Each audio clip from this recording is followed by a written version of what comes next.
প্রবল বর্ষণ ও ভূমিধসে বিপর্যস্ত হয়ে পড়েছে ভারতের উত্তর পূর্বাঞ্চলীয় রাজ্য সিকিম। এরই মধ্যে রাজ্যটিতে অন্তত ৬ জনের মৃত্যুর খবর পাওয়া গেছে। এছাড়া নিখোঁজ বেশ কয়েকজন। ভূমিধসে রাস্তা বন্ধ হয়ে যাওয়ায় আটকা পড়েছেন ১৫০০ পর্যটক। ভারতীয় সংবাদ মাধ্যম জানায়, ভূমিধসের কারণে পর্যটনের জন্য বিখ্যাত মাঙ্গান জেলার লাচুং লাচেন সহ বেশ কয়েকটি এলাকার সঙ্গে অন্যান্য অঞ্চলের যোগাযোগও বিচ্ছিন্ন হয়ে গেছে। সাংকালাংয়ে সেতু ধসে পড়ে মাঙ্গানের সাথে জঙ্গু এবং চুংথাংয়েরও যোগাযোগ বিচ্ছিন্ন হয়ে গেছে। ফলে বিপাকে পড়েছেন পর্যটকেরা। ভূমিধসের কারণে অনেক রাস্তা বন্ধ হয়ে গেছে। বেশ কয়েকটি বাড়ি প্লাবিত বা ক্ষতিগ্রস্ত হয়েছে এবং ভেসে গেছে বিদ্যুতের খুঁটিও।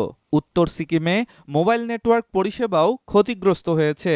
মাঙ্গান জেলা ম্যাজিস্ট্রেট হেমকুমার ছেত্রী জানান, পাকশেপ এবং আম্বিথাং গ্রামে ৩ জন করে মারা গেছেন। পরিস্থিতির পর্যালোচনা করতে অন্যান্য কর্মকর্তাদের সাথে বৈঠক করে উদ্ধার ও ত্রাণ কাজ চালানোর নির্দেশ দিয়েছেন তিনি।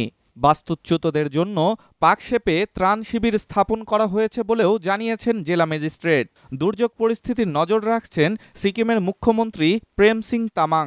প্রশাসন, পুলিশ এবং বিভিন্ন বিভাগের কর্মকর্তাদের দ্রুত উদ্ধার কাজের পদক্ষেপ নিতে বলেছেন তিনি। আগামী কয়েকদিন সিকিমে ভারী বৃষ্টি থাকতে পারে বলে পূর্বাভাস দিয়েছে আবহাওয়া বিভাগ। ফলে দুর্যোগ পরিস্থিতি আরও বেশ কয়েকদিন চলবে বলে মনে করা হচ্ছে। ডেস্ক রিপোর্ট, স্টার সংবাদ।